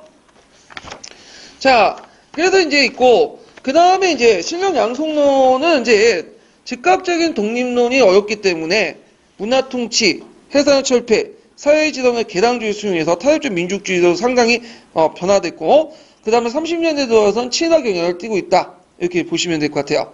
그래서 그 안에 이제 그 내용은 민족기업을 성장시키고, 물산장려 운동, 밀립대학 설립 운동, 그 다음에 문명퇴치 운동, 그 다음에 이강수의 어떤 민족개조론, 이런 등등이 이제 있고요. 그 실력 양성론자들을 주도했던 인물은 김성수 아시죠? 김성수가 그 당시 동아일보도 경영했었어요. 그 동아일보가 자치론이니 실력 양성론인데 좀 주도적인 기관을 했어요. 그래서 있고, 대표적인 인물도 여러분 아실 거예요. 이강수, 그 다음에 천도교 신파였던 최림, 이런 사람들이 이제 그 실력 양성론, 자치론을 주장했던 단체들, 그 인물들이죠. 이에 반해서 이제 또 한편 절대독립론. 그러니까 지금 당장 즉각적으로 독립하자. 비타협적 민족주의자들이 이제 증가했는데, 이들은 이제 독립전쟁론을 계승했고요. 국내 이제 1910년에 무장을 투쟁한 20년대 비타협적 운동과 연결된다. 그래서 이제 이 주도했던 그 사람들이 대표적인 그 단체가 조선일보 아시죠? 상대적으로 조선일보는 동아일보다 좀 진보적인 성격을 갖고 있었고요. 그 다음에 천도교 신파가 아니라 천도구파 세력들. 그 다음에 이제 이런 것들. 그래서 그 다음에 조선사정사 연구회 있죠? 조선사정연구회. 예전에 시험 문제 나왔던 거. 그 좌우합작 조직이었던. 그래서 조선사정연구회. 그래서 인물로 보면 이제 안재홍, 이런 사람들이 이제 건동진, 이런 사람들이 뭐냐면 자치론을 반대하고 신간화 운동을 주도했던 절대 독립론자들이에요. 예. 자, 그래서 이제 이렇게 연결된다. 이렇게 보시면 되고요. 자, 그러면 신랑 양성 운동자들이 이제 제일 했던 게 뭐냐면 그 교육 운동이거든요. 민족 교육을 해서 우리나라 이제 민족들의 힘을 키우자, 역량을 키우자. 자, 그래서 이제 얘들이 이제 여러 운동을 했어요. 그래서 보통 고등보통학교 설립 운동을 했는데, 보통학교는 오늘날만 초등학교 정도 되고요. 고등보통학교는 오늘날만 중학교, 중고등학교 정도 되는데, 그래서 이제 총독부의 학교 설립이 강화되니까 학교 설립으로 제대로 발전하지 못했다. 그래서 나름대로 이제 공립보다는 사립 중심으로 했는데, 그 당시 이제 총독부 입장할 때는 고등보통학교든 보통학교든 공립 중심으로 바뀌려고 했어요. 왜냐면 공립을 많이 만들어야지 어떻게 돼요? 자기가 원하는 인재를 양성할 거 아니에요? 예. 그래서 제대로 허가를 잘 안 내줬죠. 그 다음에 이제 거기에 보면 조선여자교육회와 조선교육회가 있는데, 조선여자교육회는 이제 그 부녀자를 위한 순회 강연과 토론회, 월간 여성 시도를 강행을 했고요. 그래서 야학도 운영을 했죠. 여성 교육의 대중화를 끼웠다. 이렇게 보시면 되고, 조선교육회는 좀 이름 정도 내어두세요. 그게 09년 기출문제 나왔던 거거든요. 그래서 1920년대에 조직했던, 6월달에 조직했던 건데, 그 조선교육회 이제 활동을 보면 이제 한교술, 이상제, 이군들이 조직했고 계몽적인 차원의 교육운동을 이끌고자 했다. 그래갖고 이제 뭐 그 신교육과 노동야학의 총선을 발행하고 한글 강습회. 그 다음에 이 단체가 이제 뭘 했냐면 밀립대학 설립 운동을 주도했어요. 그래서 원래 이 단체가 이제 밀립대학 설립 운동을 주도했다가 따로 독립해갖고 이제 만든 것이 뭐냐면 밀립대학 기성준비회죠. 그러니까 조선 밀립대학 기성준비회는 그 모체가 됐던 단체가 뭐냐면 조선교육회야. 조선교육회. 그래서 조선교육회가 09년에 한 번 잠깐 언급됐어. 20년대 활동 상황에서. 예. 그래서 좀 이름 정도만 좀 외워두시는 게 좋을 것 같아요. 자, 밀립대학 설립 운동은 그 불효주야 중심의 이제 뭐냐면 실력 양성 운동이죠. 그 운동 배경을 보면 3.1운동 이후에 교육률이 고조됐고, 그래서 조선인 본인의 교육을 이제 강조했고요. 그 다음에 민족주의자 초등교육 확대와 대학 설립을 촉구를 하면서 이제 했는데, 그래서 이제 조선 밀립대학 기성준비회를 뭐냐면 만들어요. 그래서 조선교육회 중심으로 이상제, 이승원 이 사람들이 결성했고 대대적인 모금 운동을 하죠. 그래서 이제 한민족이 1천만이 한 사람이 1원씩 구하는 그 이유로 모금 활동을 전개하고 이게 이제 국외 동포 사회까지 확대되거든요. 근데 이제 이게 실패돼. 왜냐면 첫 번째 일제 탄압. 그 일제가 이제 경성제국대학을 따로 만들죠. 그래서 이제 이게 경성제국대학을 만들 수 있는 요건들이 이미 갖춰져 있었어요. 왜냐면 제2차 조선교육령에 보면 대학 교육을 할 수 있다고 돼 있기 때문에 경성제국대학을 설립했는데 경성제국대학은 이제 어디에 있냐면 지금 여기가 성균관대인데 그 밑에 보면 마루니에 공원이 있어요. 해화역 내리면 거기가 원래 경성제대 건물이죠. 그래서 일본이 7개 제국대학을 운영했어요. 그래서 그 제국대학 중에 그 하나가 경성제대야. 그리고 동경제대가 이제 있고, 동경제대 지금 일종의 자매학교 정도 보시면 돼요.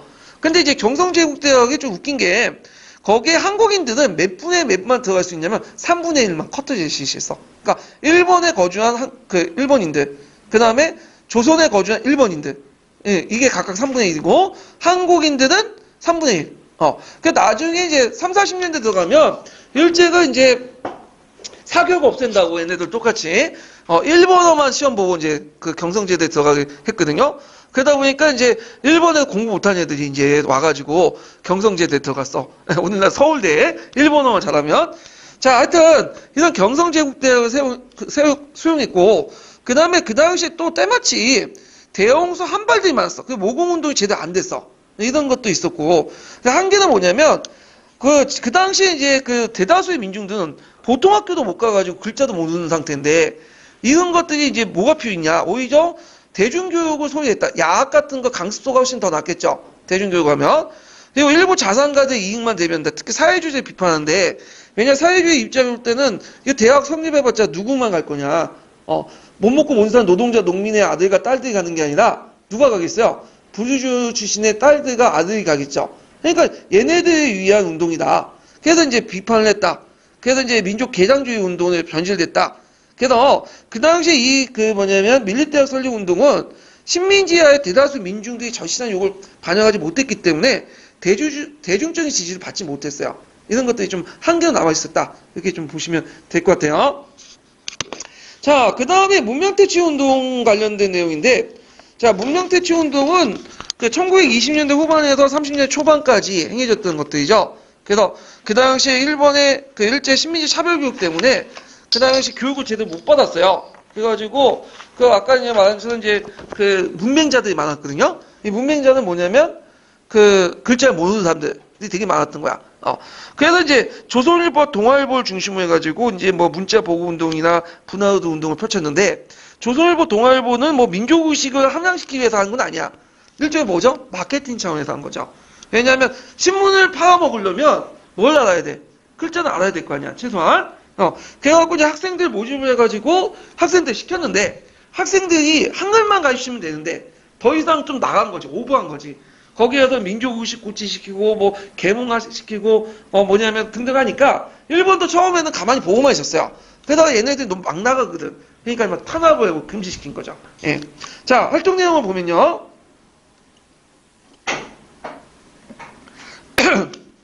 자, 야학을 설립했다. 야학은 대한제국 말기 때 예국계몽운동이라는 걸 계속 이제 설립했던데 주로 초등교육을 이제 주로 가르쳤던 거죠. 그래서 노동자, 농민, 아동, 여자약 같은 다양한 형태로 운영을 했고, 그 야자, 아, 잠깐만요.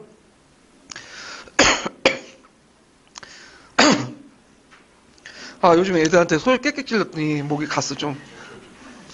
자, 자유의식과 한의의식을 고취시키는 그런 것을 했는데, 일제가 이걸 탄압을 했죠. 그래서 일제가 이제 나중에 그 3, 40년대 가면 우리가 일면 상교주의라고 하잖아요. 근데 일면 일교주의를 또 포방해. 그래서 한 면에 한 개의 소학교를 설립하겠다. 일본에 이렇게 포방해요. 근데 이게 좀 포방만 했지 제대로 안 됐어요. 왜냐면 일단 돈이 안 되고, 그 당시에는 의무교육이 안 되기 때문에 소학교나 보통학교 가려면 돈이 필요했어요. 예. 그러니까 일제들이 이제 이걸 통해서 적어도 일본어를 널리 확산시키려고 했는데 이게 제대로 안 됐어요. 일본 뜻대로. 예. 그리고 나중에 3, 40년대 들어가면 학교에서 일본어 한국어 사용하지 못하도록 했는데 민중들은 일본어 모르니까 조선을 계속 사용했어요. 그래서 공지내 때 하고 그래서 좀 한계가 있었는데 하여튼 한글 보급운동이 전개되는데 그때 이제 한글 보급을 통해서 민족의식을 고양할 목적으로 조선일보, 동아일보를 중심으로 해서 기독교 단체나 천주교 단체 이런 것들이 이제 중심에 있다. 천주교 단체죠. 단체가 빠진 것 같네요. 예. 자, 이거 단체 쓰시고. 자, 그 다음에 이제 조선일보가 문자 보급운동을 했죠. 그래서 한글 원본 교재를 사용해서 아는 건 심, 배워야 산다. 이렇게 이제 해갖고, 주로 여름방학 때, 그다음 기항하는 그 중학교 학생들 대상으로 이제 해가지고 했죠. 그 다음에 분화우드 운동은 이제, 여러분 분화우드 운동 아시죠? 그래서 이제 러시아의 제정 시대 때 이제 그 당시 인터넷 개척자들이 이제 뭐냐면 그 농민들을 계몽하려고 했던 거잖아. 민중소우로. 근데 기껏 갔더니 이제 지네들 계몽시켜주는 거 고맙게 생각 안 하고 누구한테 꼬발린 거예요? 짜드 당국에 꼬발려갖고 결국에는 실패한 운동이 분화우드 운동인데 자, 이걸 이제 벤치마킹에서 동아일보가 분화우드 운동을 했어요. 그래서 문명대치, 농촌생활 개선 등등등 그래서 민족의식을 각성시키는 그걸 했는데 원래 조선일보와 동아일보가 의도하지 않게 한글만 가르친 게 아니라 민족의식을 각성시키고 뭐 독립운동 의지를 고취시키니까 일제가 탄압을 하게 된 거야. 결국엔 중단됐다. 1935년에. 자, 그래서 이제 그 운동이 있었다는 걸 좀 기억을 해두시면 되고요. 이때 이제 뭐냐면 그 이걸 소재로 해가지고 만든 문학 작품 있죠. 흑이라든지 이강수의 흑. 그 다음에 시몬의 상록수 같은 거 있죠. 그걸 이제 소재로 이용했다. 자, 그 다음에 이제 그 당시에 민족기업의 성장 볼게요. 자, 민족기업이 1920년대 성장했는데 그 배경을 보면 해산령이 폐지되죠. 그래서 허가제에서 이제 그냥 신고제로 이제 전환이 됐는데 왜 일제가 이제 허가제 신고제 전환했을까요? 일본 자본의 원활한 진출을 위해서 이렇게 한 거예요. 그 당시 이제 일본이 이제 공업화되고 1차 세계대전 때 호황을 겪었잖아요. 독전 자본주의가 성장하니까 이제 일본에 투자할 곳이 없는 거야. 그러니까 민족의 그래서 이제 한국에 투자하려고 했는데 그래서 이제 해산령이 있다 보니까 일일이 허가를 맡아야 되잖아. 그러다 보니까 불필요하니까 이제 신고제가 바뀌게 된 거죠. 그 다음에 이제 그 일본 기업도 늘어났지만 또 자연스럽게 민족 기업도 같이 늘어났고요. 자, 그리고 1차 세계대전 이후에 일본의 자본의 조선 투자가 급증해서 일본 기업의 침투가 원활히 됐다. 그래서 그 당시에 이제 지주 출신의 기업들이 많이 나는데 경성 방직 주식회사 대표적인 사람이 이제 김성수죠. 이 사람이 대표는 친일파죠. 그래서 대규모 공장을 건설했고, 나중에 김성수가 이제 보성전문학교도 이제 인수를 해요. 그래서 지금 고려대학교 보면 김성수 동상이 있는데, 그 다음 안희재 같은 사람은 이제 유명한 또 독립운동가죠. 이 사람은 백삼무역 주식회사의 독립운동 자금을 댔던 사람이고, 그 다음에 이제 서민 출신의 이제 여기는 안 나와있지만 서민 출신의 기업으로서 이제 평양 메리아스 공장, 공신 공장도 있고 등등등. 그리고 민족계 은행도 이제 일부 성장을 했고요. 자, 그래서 뒤에 넘어가서 그 물산 장려 운동을 볼게요. 요거 별표 2개 쳐놔야겠죠. 예전에 기출문에 나왔던 게 물산 장려 운동이니까. 자, 물산 장려 운동의 배경을 보면요. 그 당시 자본과 경영 능력에 우위에 있던 일본 기업과 경쟁을 했어. 특히 이제 해사령이 이제 허가제에서 신고제가 바뀌다 보니까 일본 기업들이 물밀듯이 들어왔잖아요. 물론 한국 기업도 증가됐지만. 근데 이제 상대적으로 볼 때 일본 기업들이 자본과 경영이 더 뛰어났어. 그러다 보니까 이제 그 당시 그 당시 기업들, 한국인 기업들은 조선 총독부에 가갖고 조선인 중심의 산업 정책을 건의했지만 당연히 일본 총독부는 거절했죠.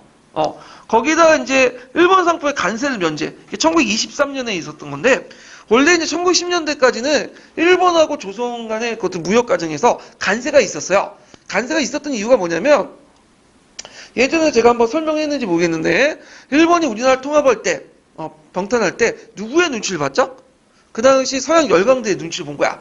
그래갖고 갑자기 관세를 이제 뭐냐면 없애버리면 서양 열강대 항의를 받을까봐 뭐냐면 관세 조항을 뒀어요. 근데 이제 어느 정도 이제 통치에 자신감이 붙은 또 미국과의 관계에서 이제 개선됐던 그 시기가 끝나니까 이제 뭐냐면 곧바로 본색이 드러난 거죠. 그래가지고 이제 관세를 면제했었어. 근데 여기에 단서가 있어. 면제국과 주주를 제외시켰어요. 예. 그래서 그때 이제 면제국과 주주를 왜 제외시키는지 모르겠는데 그게 책에 안 나와 있더라고요. 근데 아무 다른 책 찾아도 이 말이 없어. 그래서 제가 이제 생각하기에는 면제국 같은 경우에는 노동제약적 사업이잖아요. 그러다 보니까 이제 생산 단가가 조선 공장에서 더 유리해. 일본인 얘들이 공장에 만들어가지고 생산을 하면 일본에 역수출할 수 있죠. 그런 걸 막기 위해서 이제 그런 것도 있고 주주는 아마 뭐 우리나라 술이 맛있어서 그러나? 그건 모르겠어요. 그거는. 자, 하여튼 뭐 그거는 제외해가지고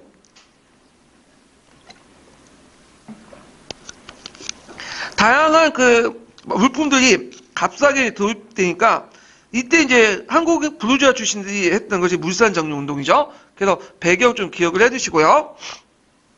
자, 울산 운동의 목적은 국산품 장려, 토산품의 장려와 근거 저작을 통한 민족 사업의 육성, 민족 경제의 자립 이렇게 있고, 그다음 운동 내용은 이제 보면 조선 물산 장려회를 조직해죠. 그래서 원래는 평양에서 출발했어요. 조만식을 중심에 평양 물산 장려회를 시초로 해가지고 서울에서 이제 학대대에서 이제 했는데 그 당시 이제 일본 상품 배경, 국상품 내용 이런 것들을 내걸었고요. 그때 이제 자작회라는 조직이 있었는데 이 자작회는 이제 어떤 사람들이 학생들이 중심으로 만든 조직이에요. 그래서 1922년에 서울에서 창사한 조직으로서 학생들이 이제 국상품 예용의 계몽단체여서 연희 전문 학생들을 중심으로 해갖고 만들었는데 국상품 예용 운동 단체다. 그래서 자작이라는 말 자체가 뭐예요? 그대도 자신의 물건 직접 제작하다. 그래서 지금도 뭐 직접 제작하는 운동도 있었잖아요. 뭐 침대라든지 뭐 여러 가지 물건들. 그리고 여기는 이제 나중에 뭐와 연결되냐면 그 뭐냐면 이제 두 가지 흐름 중에 비타적 민족주의와 연결돼요. 토산품 토산품 장려로 이렇게 연결되는데. 자, 그 다음에 이제 거기 이제 물산장려 흐름 이거 좀 기억을 해두셔야겠죠. 물산장려 흐름은 크게 두 가지 흐름이 있었어요. 하나가 이제 뭐냐면 타협적 민족주의자들, 주로 이제 민족 부르주아 세력들이 중심으로 해갖고 주로 이제 했던 생산증식론. 생산증식론은 뭐냐면 민족 자본가들이 공장을 만들어가지고 찍어내는 거야. 대량 생산하는 거야. 자, 그러면 이제 근데 문제는 생산증식 문제는 공장을 그만큼 많이 만들고 그래야 되는데 그만 자본이 없는 거야. 그래서 물산장려 운동을 해가지고 국산품 예용해가지고 국산품 수요가 늘어나는데 그에 대해서 공급이 안 따라주지 않으니까 오히려 어떻게 해요? 물건값만 뛰어 올랐죠. 그것 때문에 이제 사회주의 비판을 하고 있는데, 근데 이제 비타적 민족주의자들은 주로 민족 자본의 하층, 소생산층, 그 다음에 학생, 토산품 장려론이죠. 토산품 예용 같은 걸 추진했다. 그래갖고 이제 어느 정도 성과를 이뤘다. 이렇게 좀 기억을 해두시면 될 것 같아요. 그때 비타적 민족주의자들이 했던 토산품 장려론을 제시했던 단체 중에 대표적인 단체가 어떤 단체냐면 조선민흥회 있죠. 그 다음에 앞에서 언급했던 자작회 이런 것들. 조선민흥회는 이제 아까 얘기한 비타협적 민족주의자와 누구와 결합된 거야? 서울파 공산주의 계열들이 결합된 거죠. 자, 이 단체들이 이제 활동을 했고요.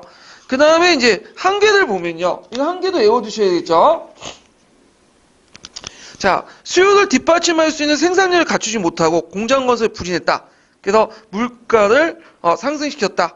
세원회사나 공장 설립을 하지 않고 오히려 이제 그 수요에 비해서 공급량이 딸리기 때다 보니까 물가가 이제 뭐냐면 상승되는 어떤 부작용도 일어났고, 그 다음에 사회주의에 제일 비난하는 게 뭐냐면 지금까지 국산품을 예용했던 사람들은 어떤 사람들이에요? 그 다음에 일반 서민들이 예용했잖아.